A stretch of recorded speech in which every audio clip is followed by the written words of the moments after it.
Welcome to Early Access. I'm Katie Whitlock. I'm here with Luke. Luke, it's lovely to have you on. Hey, thanks for having me. This is the second time we've tried to record because the first time, several months ago, I was still new to podcasting, and there's this thing, for anyone listening who doesn't know, there's this thing that was happening with our audio where we would start a podcast and there'd be this random clicking noise throughout the entire audio. And it pissed me off and made me mad that I couldn't figure out how to do it. So when Luke first came on, that started happening, and I basically just rage quit the podcast. I was like, we have to do it some other time. So Luke is back. Thank you, Luke, for coming back. If you could tell people a little bit about yourself, who you are, why you're here, maybe how you found the podcast in the first place, if you remember, because it was several months ago. And then kind of your journey in the Enneagram, like how you got started, what number you are, all the things, anything you feel like is important. Take it away. Yeah, I have been following around the circle for a couple years now. I think either someone had sent me or I had randomly found a podcast talking about the orientation to time and the Enneagram and found around the circle that way and kind of have been following that for a couple years. I found the Enneagram about 8 or 9 years ago. So I had a roommate who had used it as part of a job or had been introduced to it on a job before. And, it always, like many people, Myers-Briggs is my first kind of intro to personality types. And I always wanted it to describe me better than it did. I for a long time would try to be well, if I switch the N to an S, does that change anything? Trying to figure out I really wanting to be understood and have self-knowledge. Spoiler, I'm a 9. So I think there's a lack of being able to just know who I am just by internal kind of knowing. I needed something outside myself to describe me. So I would take all this kind of silly little personality tests. And when my roommate showed me the Enneagram, I started reading the types in numerical order and didn't identify it with the first couple, but still realized okay, this is getting real. This is getting deep. There's something to this that other systems didn't get to. It's getting down to your core. It's not just, oh, your brain pays attention to these things. It goes so much deeper than that. So I read the types in numerical order. 3, I remember thinking that was me when I first read it. I identified really strongly with certain phrases, identified with being image conscious, identified with putting my feelings in a box, so to speak, to accomplish tasks or get things done. And so I thought I was that, but I kept reading the other numbers and I got to 9 and I was interesting. This feels like me, but it doesn't feel as charged and I don't like it as much. There was aspects of 3 where I was I think I was oh, I guess I'm maybe somewhat healthy with 3 because I'm not that attention seeking, but identify with a lot of the other things. So then it was about a 1-year journey of trying on 3 and 9 and going back and forth. And then sometimes wondering about 5 and 6. Those are kind of the 4 numbers I always would score high in if I would take quizzes. And there's parts of all of those that sounded true. But after enough time, and honestly, listening to panels is really helpful. Hearing the difference in energy between 3s and 9s, I'm okay, I don't think with these 3s at all. People see me much more as a 9, and the more I kind of introspected and observed myself, the more I realized that was true for me. Yeah. So talk a little bit more about the energy that you noticed between 3s and 9s. What were the different? Because I agree with you absolutely. I'm engaged to a 9. We're very far apart in how we come across to people. I think you're right. Actually, a lot of the internal stuff is kind of similar, but we come across to people very, very differently. So talk about what you noticed there a little bit. So the commonality that I was picking out, the reason I think I was identifying as image conscious is a term I heard a lot early in my Enneagram journey was other referencing or self-referencing. And I was okay, 2s, 3s, and 9s are the more self-referencing, or other referencing types. And that was something that I really didn't really like about myself. And something that I knew was a big issue for me is that I cared too much about what other people thought, or I gave in to others too much. And so that was something I was paying attention to, but 3s and 9s do that in very different ways. And so I am notoriously someone who like cannot take a compliment. Like if someone tries to compliment me, it's like, well, it wasn't that good. And like, it's not a big deal. And I really didn't do that much. And like, we'll try not to like receive a compliment and like would feel embarrassed about even doing anything remotely attention seeking, like really Mm, trying to not put myself in the spotlight at all, even though there's kind of like this push pull of like wanting to be seen, but like then it feels too like vulnerable or like, I don't know, there's something about being in the spotlight that's super uncomfortable. So yeah, but I think that was part of why I was struggling with 3 and 9. But the more I observed like my actual behaviors, I really was not doing things that threes would do. And I think I was early in my career. Like my first career was as a pastry mm-hmm. chef. And so there was kind of this like, I felt a lot of energy about like wanting to succeed and like wanting to like get into this career. But the more I got into it, the more I found I wasn't really doing everything that I could to be successful. I really wasn't maybe doing all the things that I would do if I was a three to like really like make a name for myself or to really, yeah, get the accolades. Yeah. I hear a lot of nines talk about purpose, like they want to find their purpose. And I think that's actually I'll ask you what you think about this. I think it's connected to the self-forgetting, like when you self-forget so much, you want to know that you make a difference in the world. And so nines look for purpose. But that's different than a three looking for attention. You know what I mean? So anyway, well, do you have thoughts about that, first of all? Yeah. I mean, I think, I don't know, there's a few words, but I think that it's probably true for everybody to an extent. Like purpose and belonging, or those things are kind of like both words that it's something that I feel like I'm looking for and really Mhm. still looking for. Yeah, purpose and belonging. But I don't know if that's unique to nines or not. I would say. That's a good point. But I mean, probably everybody wants to belong, everybody wants to have a purpose, right? Does it feel connected to the self-forgetting at all for you or the sloth of nines or anything? Like it seems like everybody wants purpose and to belong, right? And some people go and do it.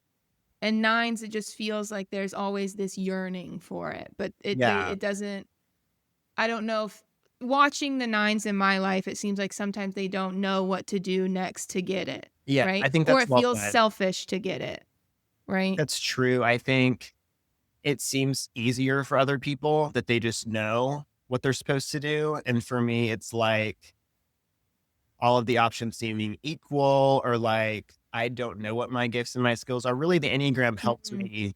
So I'm currently in school to be a counselor, which was, if you would have told me that when I was like 16, that would have sounded crazy.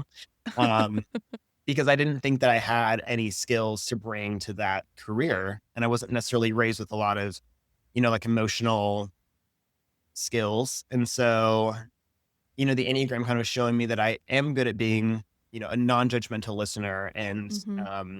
being able to like remain calm in like stressful situations helped me realize what my gifts actually are and that this is a career that I could pursue in the first place. So there's also, I think nines in general and me in particular cut themselves off from certain options because they think I could never do that. I don't have that gifting or like not really knowing what your strengths are Mm. to bring to what you want to do. I have a lot of questions about that, and I don't know how to ask them because that's so opposite of my I don't mean this in any like negative or positive way, but it's just so opposite, like not knowing what your gifts are, right? Can you like where does that come from? This might be an impossible question, but like why don't nines know? You know what I mean? I don't know if you have an answer to that, but like why is it so hard to look at yourself and figure out what your gifts are? I understand maybe not wanting to tell people or like put yourself out there, but just not even knowing. Like, where does that come from? Do you know? I don't know. I do think if I'm thinking about some of the core nine issues like peacekeeping, for instance, or Mm-hmm. peacemaking, like not wanting others to feel bad, like, in hindsight, I can say I was really good at math in high school, but like, well, there was people who were better at math. And Mm. like to say that I was good would be to like put myself above other people. And Mm. that doesn't feel good. And then also, I don't know, there's always like this upward comparison. Like, well, I'm not as good as that person, so I'm really not that great at it. So I Mm, guess there's both of those things. Not wanting the people kind of below me in that skill to feel bad, and also realize, well, there's so many people above me, so it doesn't really matter that much. yeah. I see this. I think this is so core nine too. I mean, we always talk about threes in comparison, but nines, like, I like what you said earlier about just everything feeling equal. I'd actually like to talk about that a little bit. My fiance Jace will say in an argument, everything feels equal. So he doesn't know which side to argue. Like, it's hard for him to argue with people because he just automatically understands their point of view, and like it's not any better or worse than his point of view, and so then Yes. why are we arguing? Yeah. But that's like, talk to me about, we'll talk about that in a minute, but the example specifically you just gave, I am good at math, but there are other people who are better at me, or who are better than me, and there are also people who are not as good as me, and I don't want to make them feel bad. Why? I do get it, I just want to hear it in your own words. Why would it, it's just a fact though. Like, you are better than those people, right? Like, I am better at math than these people. That's not you saying that you're a better person or that you deserve more things in life than them, or like they should go die in a hole because they're bad at math. Like, that's not what we're saying, right? And I see this in nines a lot. Like, they really, really struggle to just state a fact about themselves because they're worried that it's going to make people feel bad, even if it's just like true. So why, like, would that make you feel bad if someone else said they were better at math than you and it was just true? Like, do you not want to do that because that would make you feel bad? Or are you just so worried about how it's going to come across? Like, what's the worry there? It's hard to know if this is a 9 thing or just a me thing, but I do think, Mm, tying my worth to performance was something. And again, that's where there was a lot of confusion with 3. I yeah. think because I think especially when I was younger, like I tended to be more advanced than other kids at things. As I got older, I feel like that gap closed where I was more average Of the older I course. got, but I was Yeah. used to being told, you're so good at this. Like I would get a lot of praise for things that I was good at. And then when that wasn't as true, there was kind of like some shame or embarrassment around, well, I'm not that special because I'm really not that great at Mm, any one thing. Like there's no, I don't have a, I didn't feel like I had a thing. I was yeah. kind of, average or slightly above average in music and like math and like all of the different things that I was involved in. I was fine. I was good, but there was shame about like, I'm not the best at anything. And I wouldn't want to make other people feel bad that they Hmm. good at something. Cause that, I wouldn't say that if someone, stated a fact like about, being good at one particular thing, it wouldn't necessarily make me feel bad, but there was still shame that I wasn't the best at any one thing, I guess. Yeah. What I see in my nines is that if there's any possible chance that someone is going to be upset, then they just won't do it. Like, my, I see this in my sister as well. She's a nine. If there's any possible chance that what she's about to say is going to upset somebody, she just like won't say it, even if it's important or needed or like. But talk to me about, this is my question for you. Lots of people do that, right? Lots of people are concerned about how they come across. They don't want to hurt people's feelings, all the things. A two, for example, right? They don't want to hurt your feelings. A two is doing it for the relationship, whereas a nine, I want to say they're doing it more just to create comfort, right? Because nines are chasing comfort in everything they do. So this is kind of what I want to bring up. Would you agree with that? Like, is it more about, I don't want to rock the boat. I don't want to rock anybody else's boat. I don't want to make other people feel bad because then it's just uncomfortable. Like, it's less about the relationship and it's more about just being comfortable. Do you have any thoughts on that? Yeah, I would say so. I know that maybe instinct, I don't want to bring instincts too much into this, but I relate No, more go to ahead. like being self-preservation 9. Mm-hmm. I do like, Jeff and TJ talk about like the gears and the shifting. For me, that one is the one that shows up the most and more across situations. And I have Me always too. emphasized more words like comfort and homeostasis and like a desire to not be too affected by things more so than like peace and harmony in relationships. That is important to me too. But it all comes back to like, I need to feel like kind of this baseline ease moving through life where things are not, I'm not being too activated by things. So I think in regards to your question, of possibly upsetting another person then creates this like discomfort in me. And that is really Yeah. trying to protect. Yeah. Your environment is wrong now. Right. Yeah. And so like I remember when I was kind of thinking about instincts, what instincts it might be, I would hear other nines, nines that I was friends with talk about how when people that they were close to were in a conflict, like they felt the pressure to like be the ones to go in, like mend the Mm. relationship and mediate. And I don't, first of all, I'm the youngest child, so I wonder if that plays a component. Like I never felt Yeah, like I maybe. had like any power to like fix other people's relationships, but also like I would just probably exit in that situation. I would like maybe talk to them each one on one and like hopefully try to get them to see the other person's side. Like entering into another person's conflict, like in the moment when people are like upset, absolutely, like I would rather leave the room and just like Yeah. maintain my sense of peace in the moment and then help them later when things are calmed down. Yeah. I love the word homeostasis. That's fantastic. So what's the difference in your mind?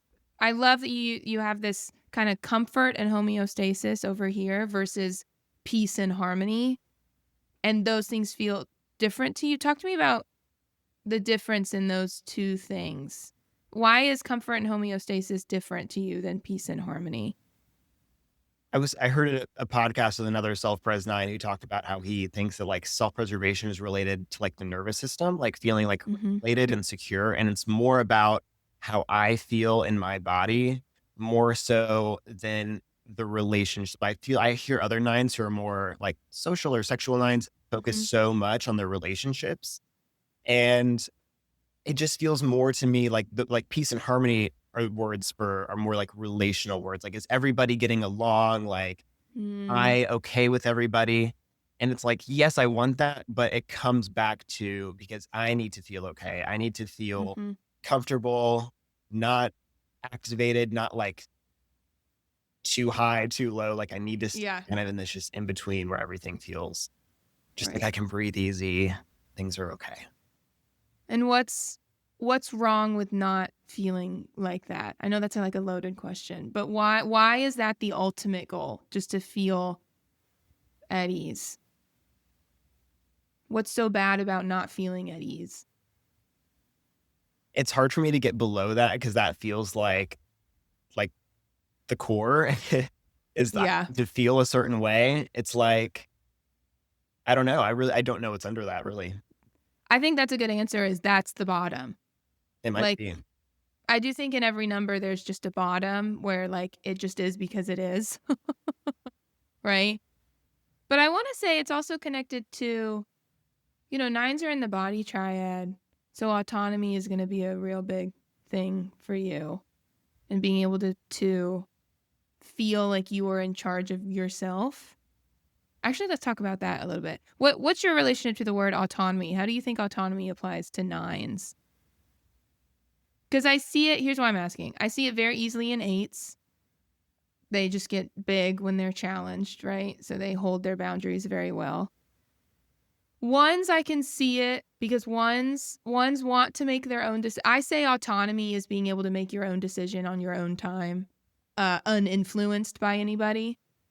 And ones, I see that's what makes them angry. They want to be able to make their own decisions, but they feel obligated to respond to other people, and that means their autonomy is taken from them, and then they get angry. Nines, I think because I live with a nine, I can see it. But if you don't know a nine very well, nines have this stereotype of just like going with the flow, never making their own decision ever, like doing whatever anybody else wants to do, which is not always true, first of all. But how does being free flowing and easygoing and letting everybody else make the decisions, how does that get you autonomy? See, I connect autonomy like the strategy for getting I connect to stances. So for me, it's like as a Mm, withdrawn stance, I will withdraw to maintain autonomy.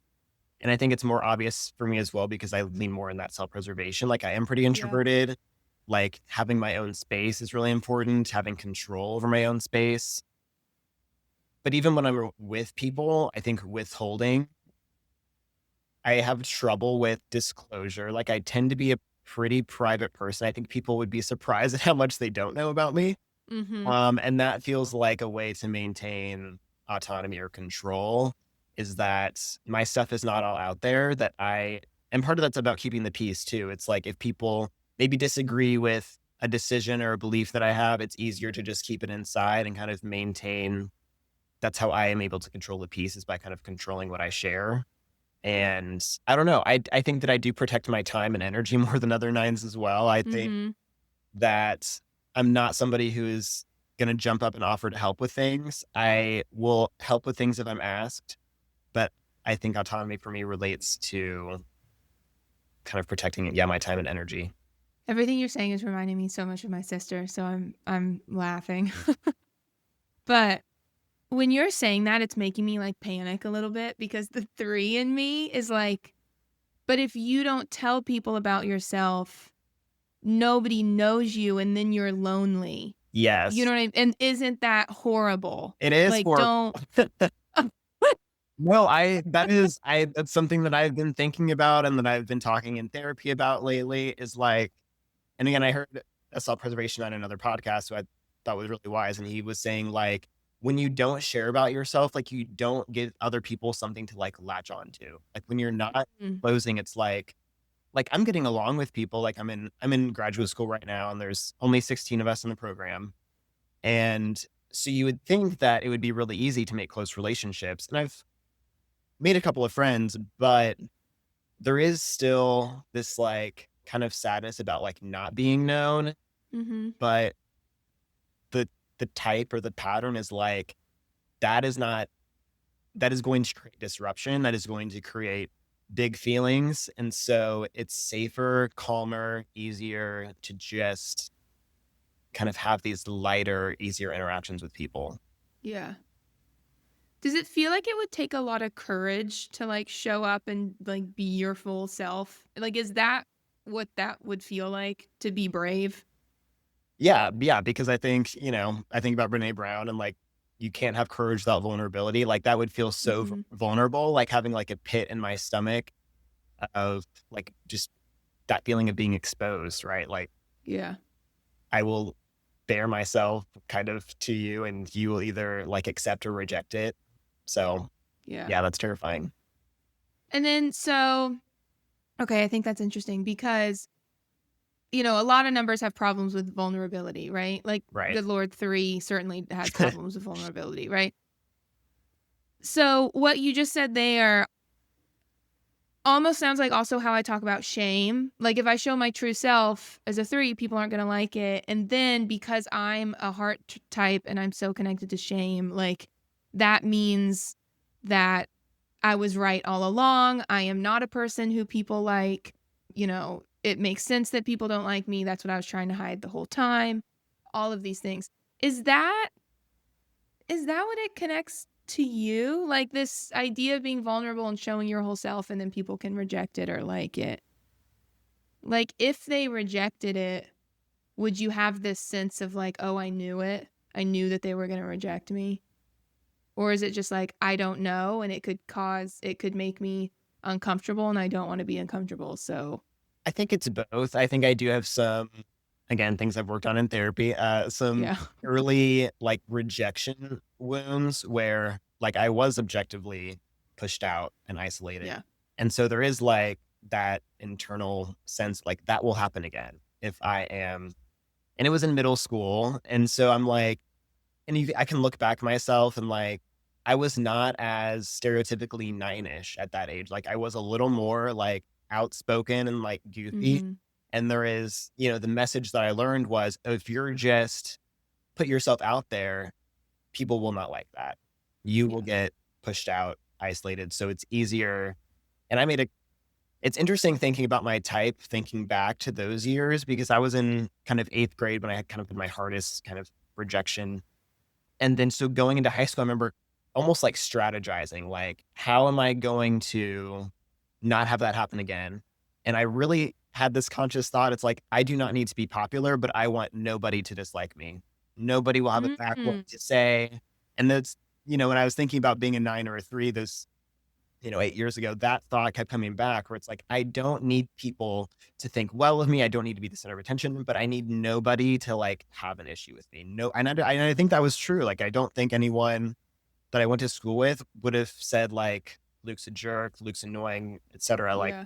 people might say, I have nothing to say about it. They may have just I been don't really know neutral. him. Yeah. They may have said he's kind of, you know, boring or something like that. But that was better to me than being outright rejected. I think that's fascinating. Again, I keep bringing up how my threeness is reacting to all this, but I think it's interesting. Like, because when you said, I don't need to be popular, but I just need everybody to not dislike me, my threeness immediately told me, because I wonder if this is like an attachment group thing, the 3, 6s, and 9s. Like, I don't know, because the rejection thing and all of that rings very true for me. But the difference is that my brain says if you are not popular, you are disliked. Mm, Like, the popular kids are the people who are liked, and everyone else, like, there's a reason you're not popular, right? Or at least you're not. I mean, I know this is not true now, right? But my middle school, high school brain was like, if you're not popular, that means people think there's something weird about you. Or worst of all, you've made zero impression whatsoever. And then how do you even know you exist, right? Like, all of this. I'm almost jealous that there exists this middle ground for other numbers. Maybe that's a good distinction between 3 and 9. Like, if you're a 9, there's going to be this middle ground where you're not popular, but you're not upsetting anyone. And for 3, it's like, if you're not the best, you are at the bottom. Like, those are the only two mm. things that exist. Did it make you sad to be in the middle ever? I mean, Maybe that's a 3 question.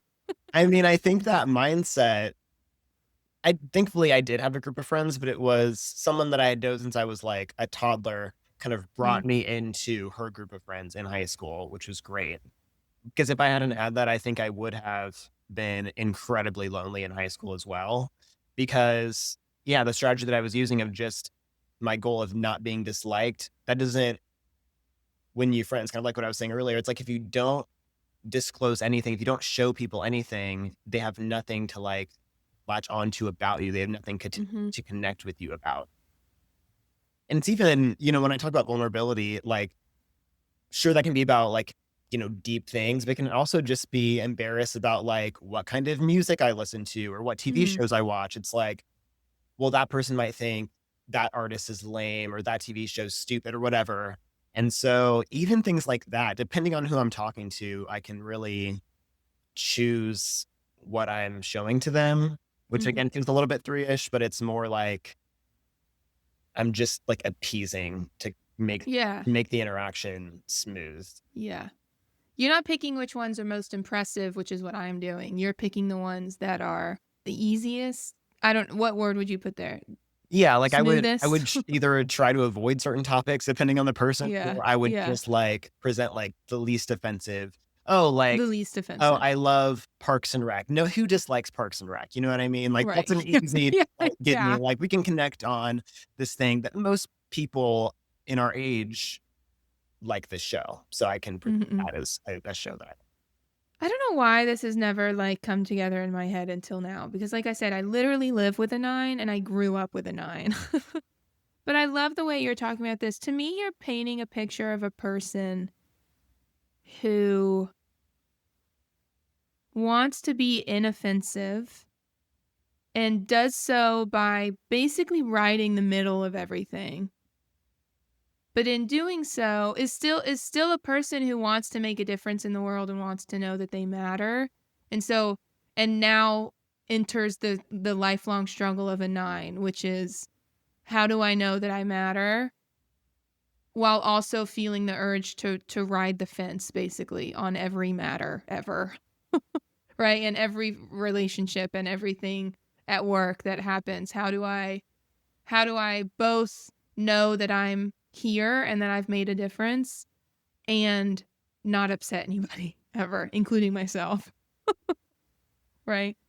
No, I think that's a great depiction. And a lot of it is like, I think the work for the nine is getting off the fence. And I think that is right action. Like you're going to choose what side of the fence do you want to be on? Hmm. Where do you need to be? Where are you supposed to go? So I think kind of accessing that is that is the work, I think. How do you do that? If you were talking to other nines, younger nines, how old are you? You're 29. 29. 29. So you're talking to younger nines. How have you done that? How do nines start to be brave enough to step off the fence? It's a great question. Can I can give like a concrete example, I guess, because this is really the only kind of big example I have in my life is choosing to change careers. So I mentioned Hmm. earlier I was a pastry chef. I went to culinary school at 18, was finished at 20, and so I worked in that for several years. And pretty early on, like within a couple of years of doing it, I realized I don't think this is what I'm going to do long term. Like Mm, it didn't feel as good as I thought it would be. yeah. And but I didn't know what I wanted to do instead. And there was also guilt because my parents had paid for me to go to culinary school. And so I really had these thoughts often where I'm like, I'm just resigned to this. Like this is like my death sentence. Like I have to do this forever because I can't possibly like be ungrateful at what I was given. Eventually, again, in large part, thanks to the Enneagram, realizing some of my gifts and being I started kind of being drawn to like different, mental health resources, podcasts. I was really drawn to the inner work and growth and doing the work of the nine. Like I can't be so attached to what my parents in particular think of me. And that applies to everybody. I think that's been particularly hard with my parents Yeah. because I was a very compliant, obedient kid. I was always praised for good behavior more than anything Mm-hmm. else, was that I was Mm-hmm. easy. And I think nines overestimate their negative impact. And I was certainly doing that. Like my parents are going to be so disappointed. They're going to be so Mm, upset. And like really they're happy that I'm pursuing something that I want to yeah. pursue. And they really do want what's best for me. And even if they didn't, I shouldn't put myself like I think as a nine, I think that it's easier for me to suffer than for other people. Like my suffering is not that big of a deal. So I was thinking I should just suffer through this career that I don't care about to protect other people's kind of like less like it wouldn't change my parents' life if I were to change Right. careers, Yeah. but it Like would slight change my life disappointment. dramatically if I didn't change Right. careers. So realizing that I can't just put everybody's priorities above my own. Like I have to choose myself and my impact is not going to be as negative as I think it's going to be. Yeah. I think that's absolutely true. I definitely think that nines overestimate. How did you say it? Their negative impact on people. I think that's so true. And underestimate their positive impact. I didn't make I Yes. stole that from somebody else, but yeah. Well, whoever said that, kudos. That's great. I think that's true. Is it so? Okay, I want to talk about that. Do you truly, genuinely believe you're going to have that big of a negative impact? Or is it like, I don't know what's going to happen. It could be that bad. So why would I attempt it? Or do you genuinely believe, no, this is going to be the worst thing ever for my parents? Of course. It really depends on the situation because there are Mm, times that you do know that someone is going to react poorly. And I think yeah. what, you know, the Enneagram path, like the right action would say you still have to do it, even though Yeah. you're going to get pushed back. But I do think a lot of times we have unrealistic, images in our mind of what's going to happen. So I think it can be Yeah. both. Which is funny because, well, I guess it's not funny. But like you said, nines don't believe that they have that big of an impact on life. anyways, except for all the negative stuff, I guess. I guess that's literally exactly what you just said, but sorry. That's fat. Is that like a protective thing? Like, I guess that's what it sounds like to me. Like, if there's a chance or, like you said, a real possibility that someone's going to be upset, I'd better think about all the ways this could make people upset Yeah, for sure. I think so that I can be protected. it comes back to the kind of core, like, peace, harmony, comfort, because it feels easier. Like in my example, like, it feels easier to deal with kind of the day to day, like, suffering of just like being in a job I don't care about. Like, that feels easier on each given day rather than having like one kind of big disruption. You know what I mean? Like, it's easier Mhm. to just, well, I can get through this today and I can get through it tomorrow and the next day. But when you think about that played across years and like the cumulative suffering, then I mean, it doesn't even compare, but you just don't, I guess maybe not being a future oriented type. Like, I'm not Yeah. thinking that far most of the time, or it's like, it's hard to conceive of that. I'm more thinking of Ooh, like, well, fascinating. I can just, this life is fine. Like, it's going to be too disrupting to do something about it. So it's like, whatever, just deal with it. That's that's fascinating. I'm really glad you brought up orientation to time because that's something I've never really understood about nines. Like, I know, I just am like, yeah, you guys don't like conflict. I get that you don't want to have this big conversation. But bringing up that you don't have the future orientation. So I'm not like Jace, my fiance, when he has to have a big conversation, right? Because that just happens in life. Sometimes you have to have a big conversation with somebody and he knows he's going to have it. He'll put it off and put it off. And to me, because I am future oriented, I know that it's going to add up, right? Of course it is. But maybe he's just not thinking about that. He's like, today it's not bad. Is that just what it feels like? Like, today it's not bad. And yesterday it wasn't that bad. And you're just not thinking about the cumulative stuff? Yeah. And I don't want to, I mean, now I feel like I might bring it in a whole new direction, but I think there's also No, like go ahead. the positive outlook as well. So it's like, well, Yeah. like, it could get better. Like, what if this just, the problem just disappears? Like, what if one day I wake up and I do love to do this career, or like I get an amazing job opportunity and everything changes. Like, there's this hopeful, totally unrealistic, just like, and I think it has to do with the fatalism of a nine. Like, I've always felt like I'm not in really control of my life. Like, I'm just kind of floating along and like things are happening to me. And so it's like, Mm. well, something could happen to me one day where now my circumstances are different. And so I don't want to cause this possible like disruption with this person. Does that make any When sense? yes, it does. Absolutely. When in the end it wouldn't even matter. Yeah. Like, why would I cause this big argument if it's a chance I could wake up and never need it in the first place? Like, I love this job now. I don't need to talk to my parents about it. Right. What does fatalism mean? That's a good word you brought up. What does that mean? I don't know.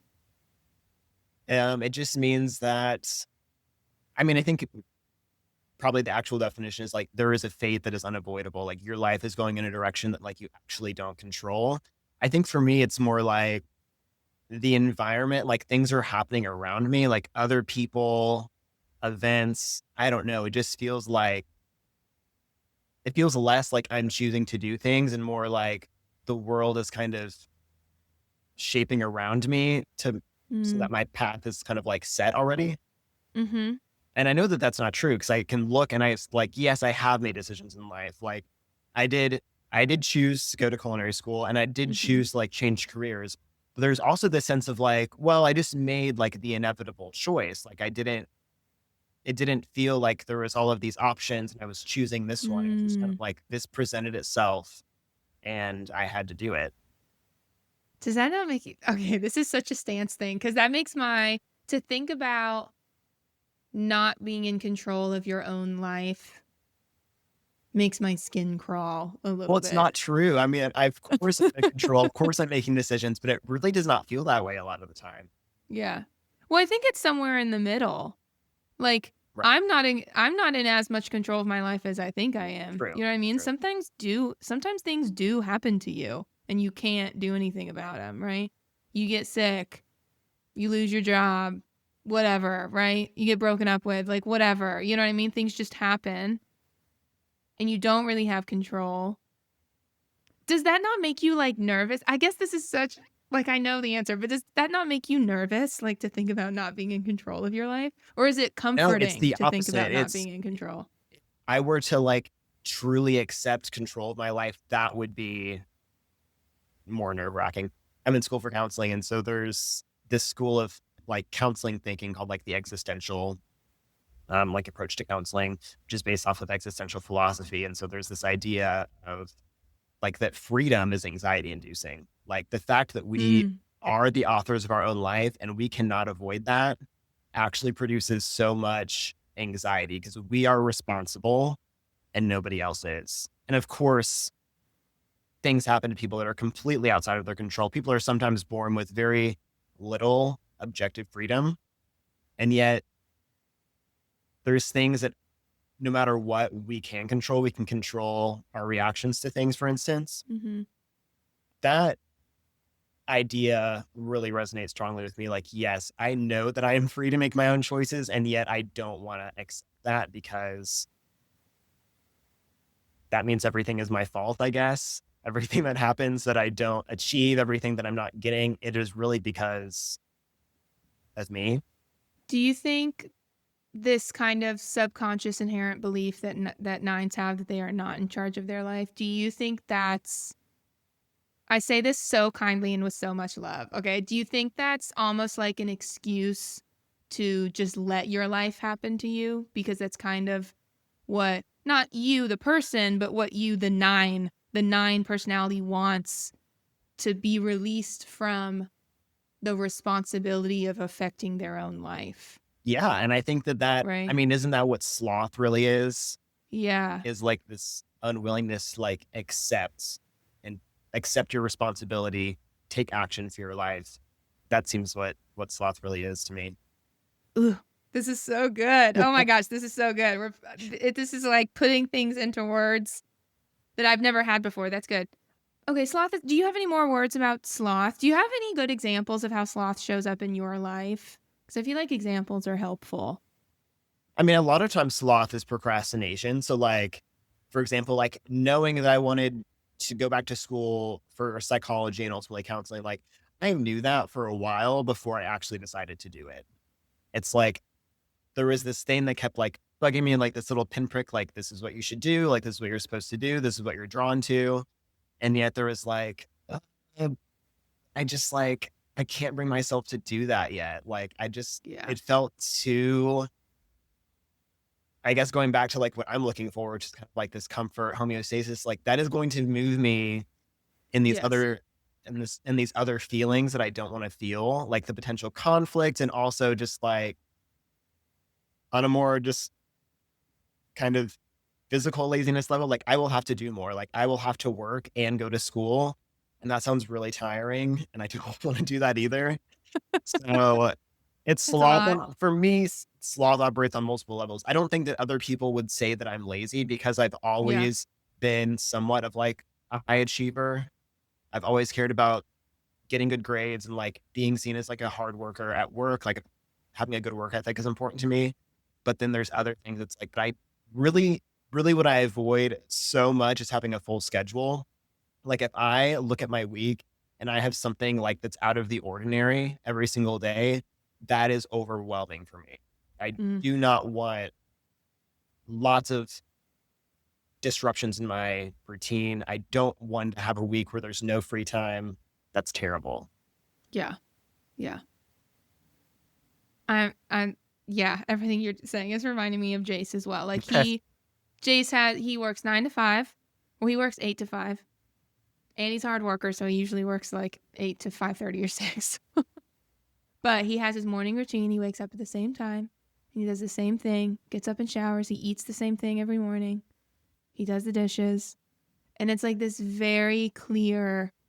Like he does not want to get out of that routine. I think that is very, very helpful for him to have this thing that he knows is expected of him every week, right? Or the thing that makes him feel comfortable and what's the word I'm looking for? Stable, right? His life is just stable. It's the same thing every day. Okay. I have one last question before we get to the last question. And this might be a re-asking of everything we've already talked about. So maybe I kind of have already asked this, but with everything we just talked about in mind, will you accept just anybody telling you what your strengths are? Wow. Yeah. So let's talk about that. What requirements does somebody have to have before you will believe them about who you are and what your strengths are and what you're good at? Because I don't think just anybody can tell you. It depends.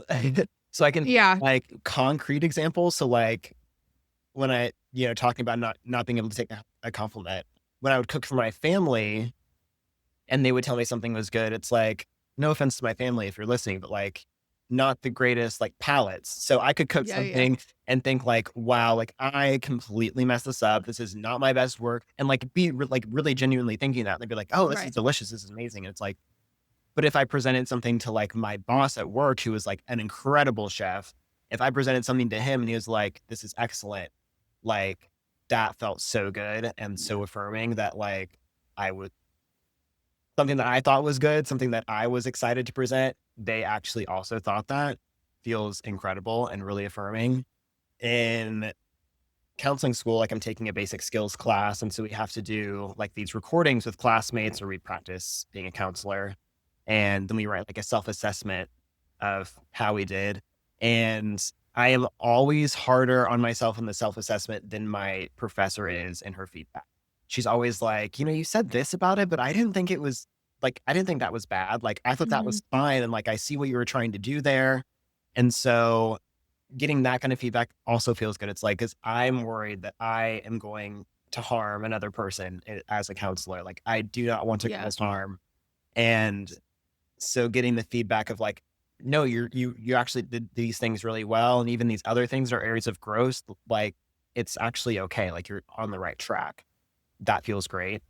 But in terms of like, if someone were to speak into my life about less like specific skills and more like, what do they see in me? Like, what do I bring to the world? Like, I don't know if that requires being known.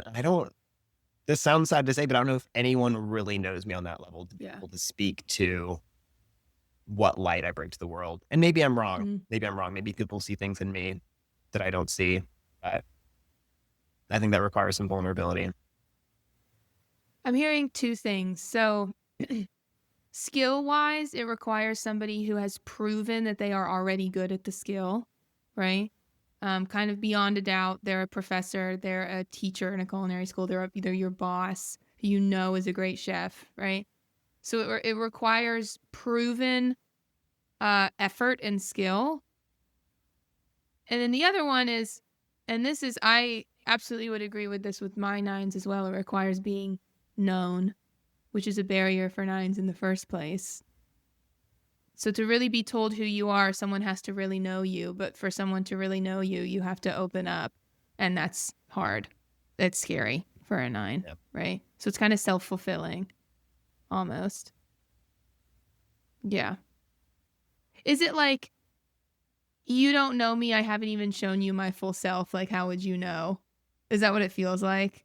Like I'm keeping so much from you. So anything you think is my strength, like you don't even know.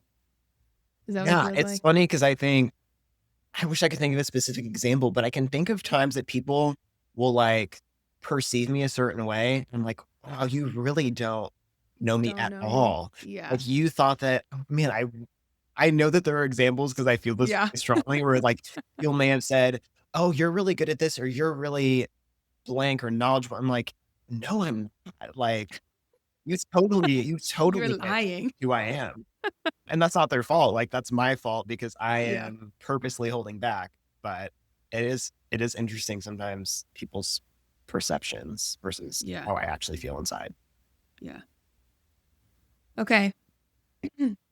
Here's my last question for you. It's the question I end everybody on. So you are 29. We're going back 10 years. You're 19. So you would have been about halfway through culinary school. I guess. Mhm. You are in a room with your 19-year-old self. What do you tell him? See, I listened to your podcast, so I should have been prepared for this question. It's fine. Literally everybody is always like, I've thought about it and whatever. It takes everybody time.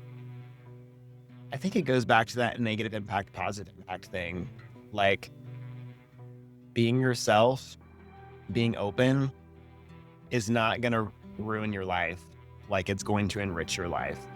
So find people who are safe and actually make a concentrated effort to make yourself known to them, because otherwise you're kind of just living. I mean, I really at 19 felt like I was living just this, like the sleepwalking or zombie metaphor used for nines, where it's like, I am really just going through the motions and not really feeling alive.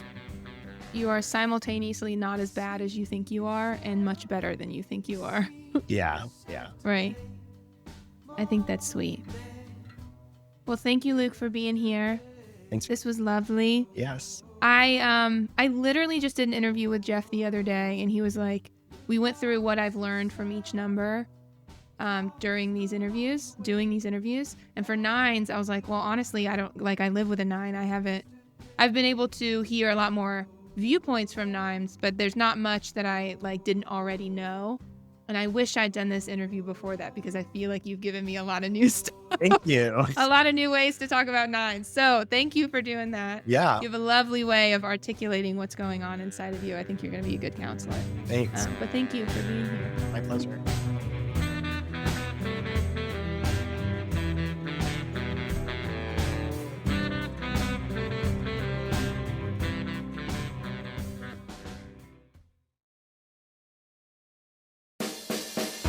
Hey friends, it's Jeff. We're getting to interview some of the most intriguing people in the Enneagram world. There are already 20 plus interviews up at aroundthecircle.org, and we're continuing to add more. That site is where we're gathering and platforming all of our best work. Much of it is available for free. Katie Whitlock and I have been doing deep studies working through wings, stance, fear, anger, and shame in our Rewired series. I'm beginning to release chapters from my next Enneagram book, which I'm calling The Steps, for early review for your consideration. And we have monthly online workshops in which 30 or so folks gather to talk about their type. There's audiobooks, there's videos, there's lots of fun stuff, lots to like. Go to aroundthecircle.org, and may all good things be yours.